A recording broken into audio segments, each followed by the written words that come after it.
Bismillahirrahmanirrahim. Assalamualaikum warahmatullahi wabarakatuh.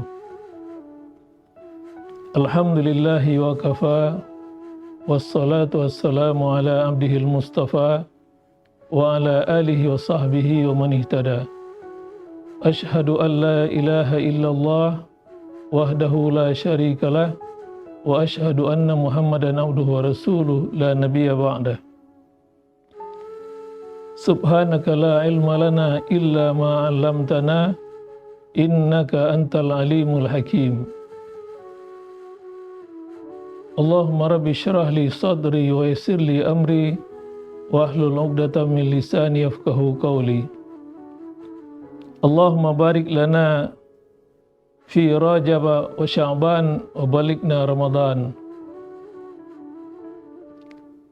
Hadirin rahimakumullah, pemirsa YRC TV yang saya hormati.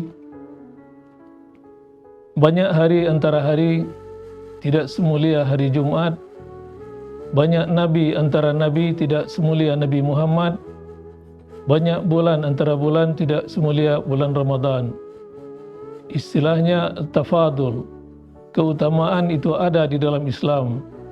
Hari-hari yang berjumlah 7 semuanya hari yang mulia, tapi hari Jumat lebih mulia.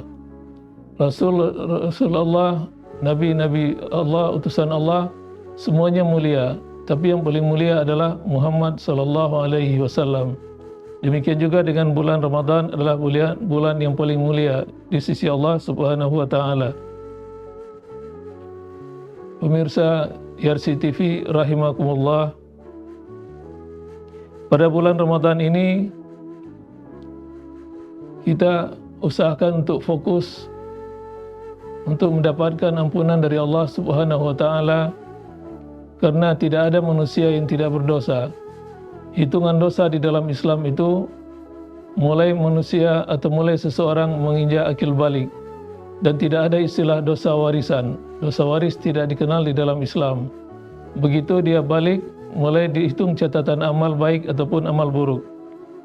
Dan kesempatan bagi kita kaum mukminin dan mukminat pada bulan Ramadan adalah memohon kepada Allah Subhanahu wa taala agar diampuni dari segala dosa dan agar ditingkatkan ketakwaan kepada Allah Subhanahu wa taala.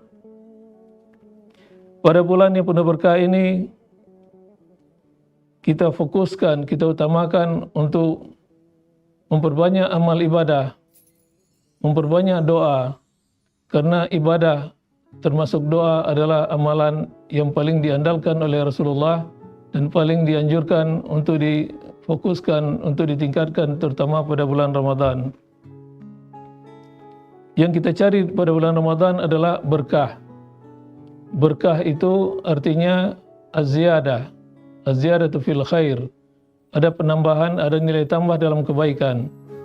Berkah adalah kalimat yang sering kita dengar di masyarakat, di antara kita.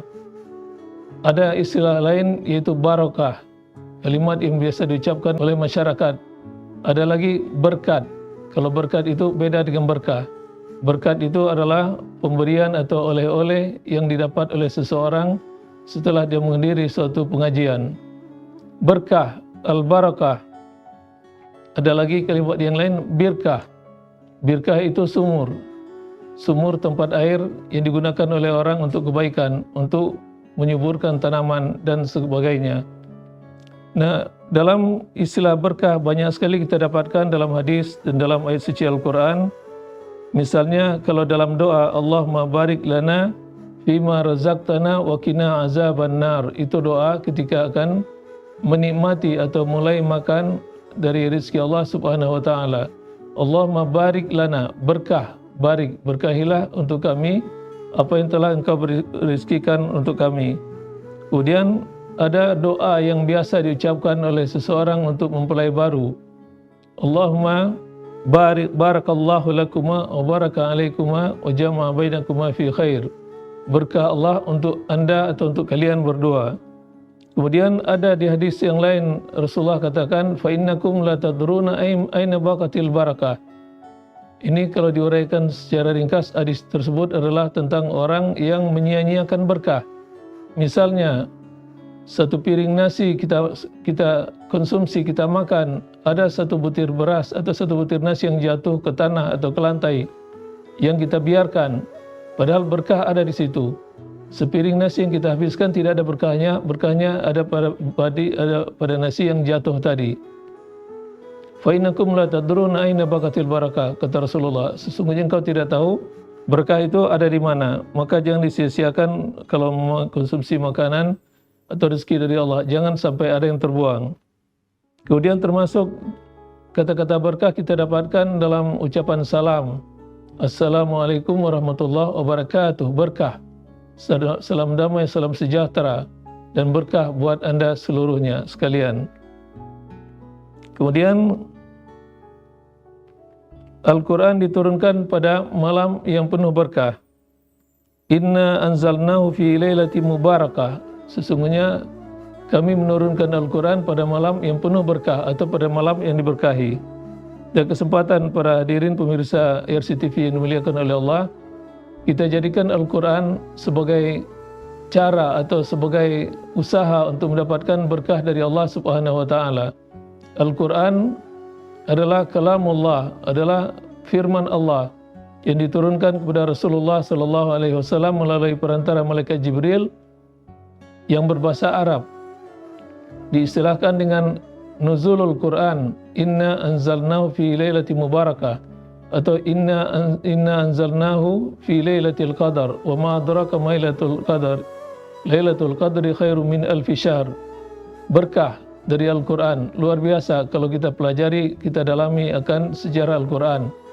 Setiap apapun yang bersentuhan dengan Al-Quran maka akan menimbulkan berkah, akan menimbulkan kebaikan.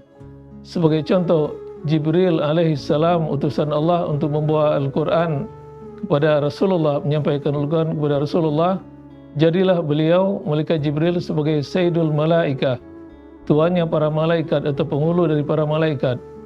Kemudian Al-Quran yang disampaikan kepada Rasulullah, begitu sampai di Muhammad sallallahu alaihi wasallam, jadilah Rasulullah sebagai Sayyidul Anbiya.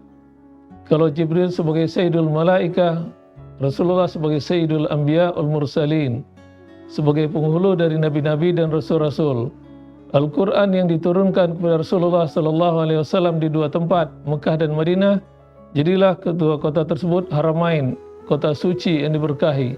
Mekah, Madinah.